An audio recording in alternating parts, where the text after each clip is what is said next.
আসসালামু আলাইকুম, কি অবস্থা সবার? আমি টুটুল আছি সাথে, and you are watching Hablu programmer. C programming full কোর্সের আজকের এই ভিডিওতে আপনাদের সবাইকে স্বাগতম। এই ফাংশন কথাটা কিন্তু আপনি আপনার জীবনে অনেকবার শুনেছেন। আপনার বাসার টিভিতে কোনো সমস্যা হলে আপনার বাবা মা কিন্তু আপনাকে বলতো যে দেখতো টিভির কোনো ফাংশনে গরমিল হয়েছে নাকি বা প্রবলেম হয়েছে নাকি, অথবা আপনার ফোনে যখন প্রবলেম হয় তখন কিন্তু আপনি কোনো একটা ফাংশনের সেটা সেটিংটা চেঞ্জ করে অথবা সেই ফাংশনটাকে মডিফাই করে কিন্তু আপনি আপনার ফোনটা ঠিক করতে থাকেন। ব্যাকডেটেড মানুষগুলো যখন তাদের ফোনে প্রবলেম ফেস করে তখন কিন্তু সে কোনো একটা জানা মানুষের নিকট বা আপনার কাছে এসে কিন্তু বলে যে দেখতো আমার ফোনের কোনো ফাংশনে সমস্যা হয়েছে নাকি, যার কারণে এমন এমন প্রবলেম ফেস করতেছি, এমন টাইপের কথা কিন্তু আপনাকে বলে থাকে। সো এই ফাংশন কথা কিন্তু আপনি অনেকবার শুনে থাকছেন। এখন আমরা দেখব যে এই সি প্রোগ্রামিংয়ে ফাংশনটা কী জিনিস। আমাদের এখানে প্রোগ্রামিংয়ে একটা লাইন বলে দিচ্ছে যে a function is a block of code that performs এই স্পেসিফিক টাস্ক। তার মানে কি বুঝা এলো?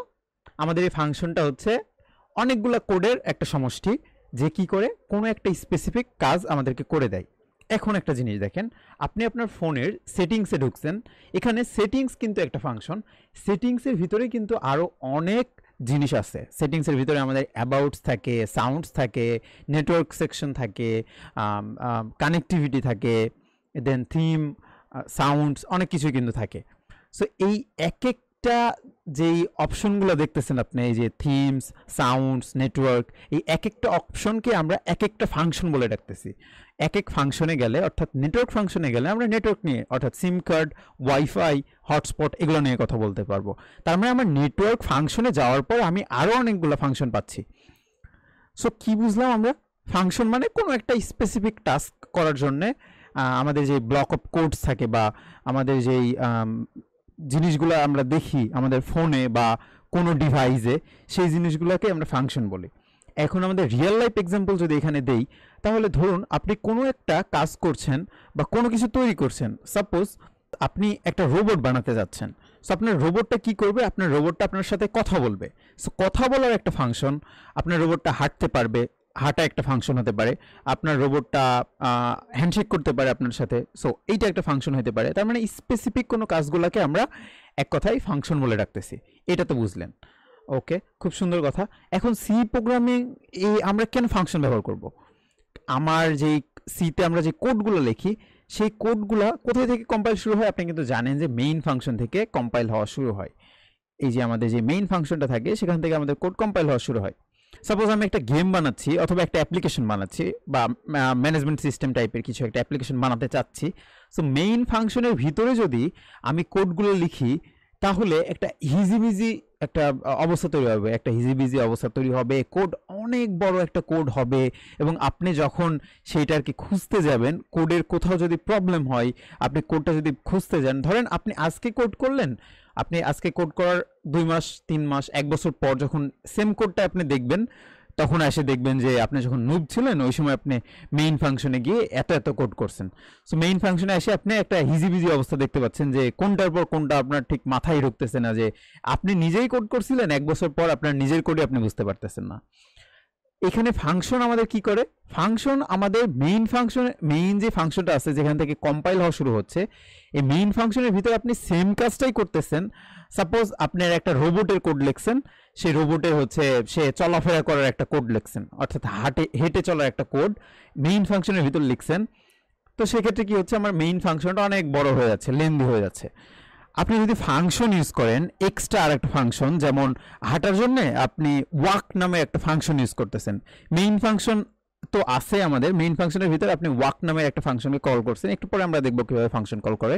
সো ওয়াক নামের একটা ফাংশন ক্রিয়েট করে আমাদের মেইন ফাংশনের বাহিরে গিয়ে সেটার কাজ আপনি করে দিচ্ছেন, যে ওয়াক ফাংশন যখন আমি কল করব তখন আমার যেই রোবটটা আছে সে হাঁটতে শুরু করবে, এবং আমি এই মেইন ফাংশনের বাইরে গিয়ে সেই ওয়াক ফাংশনের ভিতরে আমি আমার যত ইন্টারাকশন, যত কোড লেখার দরকার সব কিন্তু সেখানে লিখে আসছি।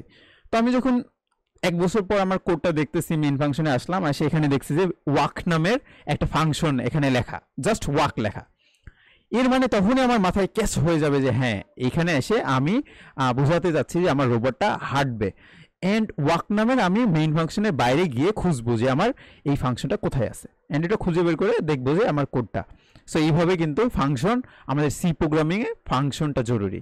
ফাংশন কি জন্য জরুরি? আমাদের কোডের রিইউজিবিলিটি বা কোডকে সুন্দর করার জন্য, অ্যান্ড কোডগুলো বোঝার জন্য, আমাদের খুব ইজিভাবে কোডগুলো যাতে আমরা ফাইন্ড আউট করতে পারি, একটা কমপ্লেক্স কোডকে ইজি উপায়ে লেখার জন্য ফাংশনগুলো ইউজ করে থাকি। সেই সেম জিনিসটাই কিন্তু আমাদের এখানে বলছে যে dividing a complex problem into smaller chunks makes our program easy to understand and reuse. আমাদের বড় একটা প্রবলেমকে ছোট ছোট অংশে যদি আমরা ভাগ করি ফাংশনের মাধ্যমে, সেক্ষেত্রে কী হয়, আমাদের প্রোগ্রামটা খুব সহজেই আমরা আন্ডারস্ট্যান্ড করতে পারি। অর্থাৎ 1-2 বছর পর আমার কোড আমি বুঝতে পারবো। আমার কোড আমার বোঝার দরকার নাই, আমি গিটহাবে আপলোড দিছি, আপনারা আমার কোড দেখতেছেন, অ্যান্ড আপনি এখানে দেখছেন যে আমি ফাংশন ইউজ করছি, আপনি কিন্তু বুঝে যাবেন যে হ্যাঁ এটা এইভাবে কাজ হয়েছে, এবং রিইউজ করতে পারবো আমরা যে কোনো সময় সেই ফাংশনটা কিন্তু কল করে আবার ইউজ করতে পারবো। মেইন ফাংশনের ভিতরে আমি যদি পুরো কোডটা করতাম তাহলে একটা প্রবলেম কোথায় ফেস করতাম আমি বলি।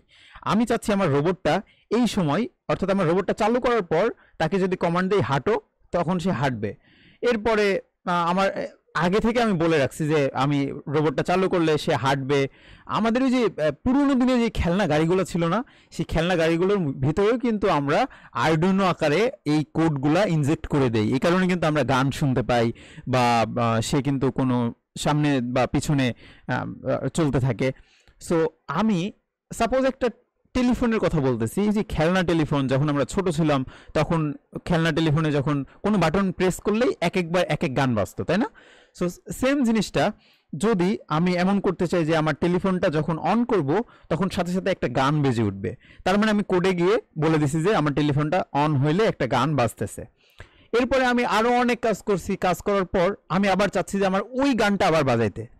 সো ওই গানটা বাজানোর জন্য আমাদের কি করতে হবে, যদি আমি ফাংশন ইউজ না করি সেক্ষেত্রে আমার মেইন যে ফাংশনটা আছে মেইনের ভিতরে গিয়ে সেম কোড আবার নিচে গিয়ে আমাদের লিখতে হচ্ছে।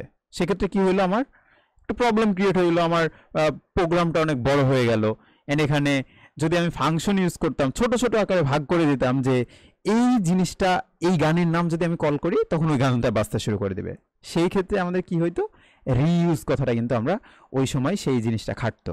অর্থাৎ আমরা এক জিনিসকে বহুবার ইউজ করতে পারবো এই ফাংশনের মাধ্যমে। ওকে, এতক্ষণ তো আমরা দেখলাম যে ফাংশন কি জিনিস, ছোট ছোট আকারে কোনো কাজকেই আমরা ফাংশন বলে ডাকি। ওকে, সো ফাংশনের কয়েকটা টাইপ হয়ে থাকে। ফাংশন দুই ধরনের হয়ে থাকে, একটা হচ্ছে library function, standard library function. আমরা কিন্তু সেই জিনিসটাই লিখি যখন সি প্রোগ্রামিং করি, সবার উপরে যেই জিনিসটা লিখেই যাই, হ্যাশট্যাগ হ্যাশ ইনক্লুড stdio.h, মানে কি স্ট্যান্ডার্ড ইনপুট আউটপুট। এখানে আমাদের স্ট্যান্ডার্ড ইনপুট আউটপুট বলতে হচ্ছে আমাদের এই হেডার ফাইলের ভিতরে স্ট্যান্ডার্ড ইনপুট আউটপুট নামের একটা লাইব্রেরি ফাংশন অলরেডি ক্রিয়েট করা আছে, যার কাজ হচ্ছে ইনপুট নেওয়া, আউটপুট দেখানো। প্রিন্টএফ ফাংশন হলো একটা লাইব্রেরি ফাংশন। আমি আবার বলছি, প্রিন্টএফ ফাংশন একটা লাইব্রেরি ফাংশন, যে কোন লাইব্রেরি ফাংশনের মধ্যে আছে, কোন হেডার ফাংশনের মধ্যে আছে, কোন হেডার ফাইলের মধ্যে আছে, সেটা হচ্ছে আমাদের স্ট্যান্ডার্ড ইনপুট আউটপুট হেডার ফাইলের মধ্যে। এই লাইব্রেরি ফাংশনটাকে আমাদের ডেনিস রিচি, সে যখন সি প্রোগ্রামিং ভাষাটা লিখতেছিল সেই সময় সে এটা স্টোর করে রেখে দিয়েছে।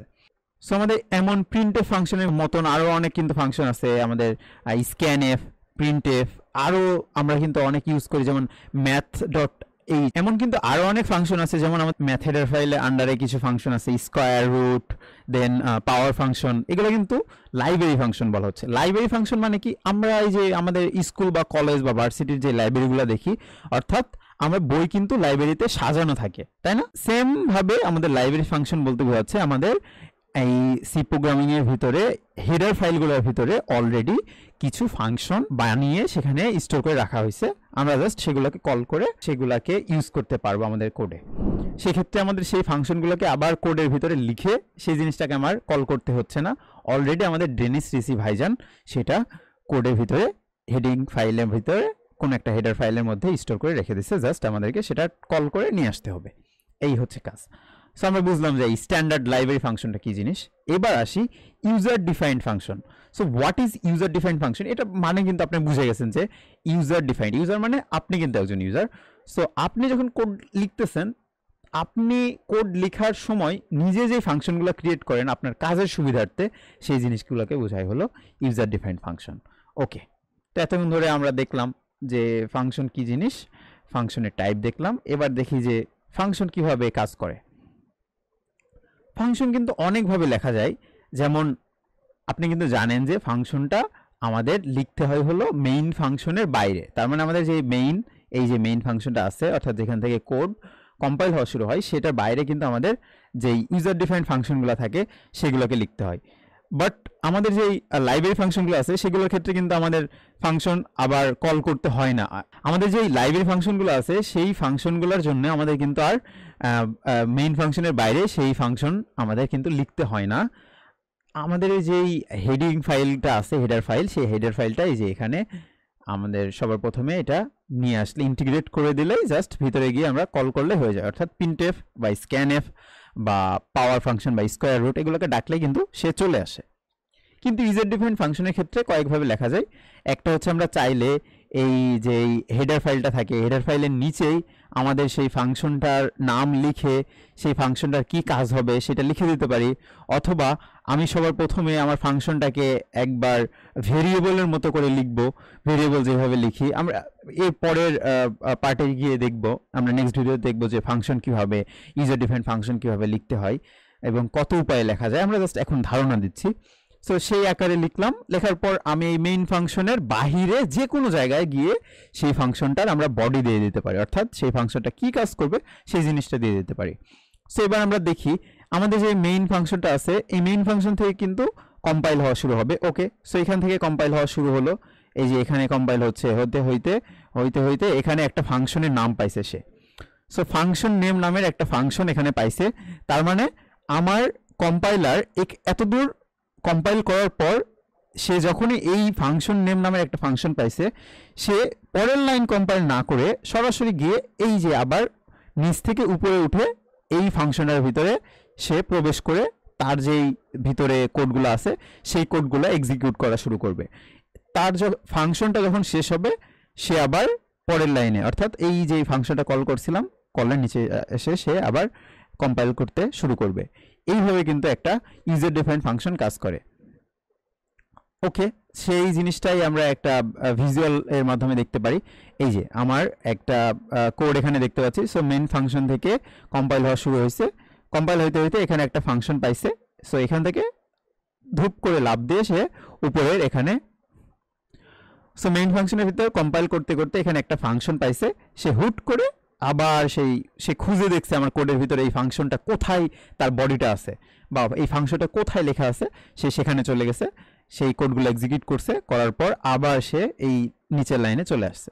এইভাবে একটা ফাংশন কাজ করে। সো এই ছিল আমাদের আজকের এই ফাংশন যে পার্টটাতে। আপনারা কিন্তু এখন বুঝে গেছেন যে আসলে ফাংশনটা কি জিনিস অ্যান্ড ফাংশন আমরা কি জন্য ইউজ করি সি প্রোগ্রামিংয়ে, ফাংশনের টাইপ এবং ফাংশন কিভাবে কাজ করে ভিজুয়াল দিয়ে আমরা কিন্তু সেটা দেখছি। নেক্সট ভিডিওতে আমরা ইউজার ডিফাইন্ড ফাংশন সম্পর্কে কথা বলবো। Have fun, take a risk.